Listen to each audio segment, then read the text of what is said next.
So as a business broker, we deal with a lot of spreadsheets. We deal with the P&Ls, the balance sheets, and obviously the numbers are hugely important for when it comes to a business owner selling their business.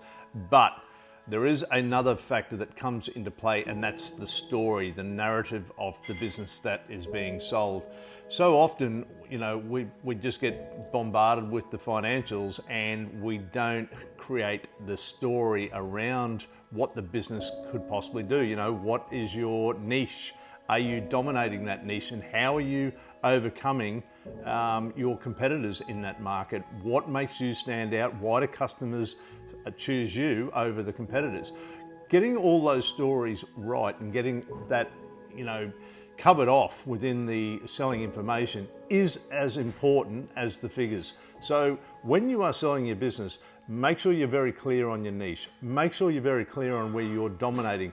And also make sure you've got a clear pathway for a great future. What are the next 3 steps you could take in that business that would grow it, exponentially, or even, 20%, 30% growth year on year?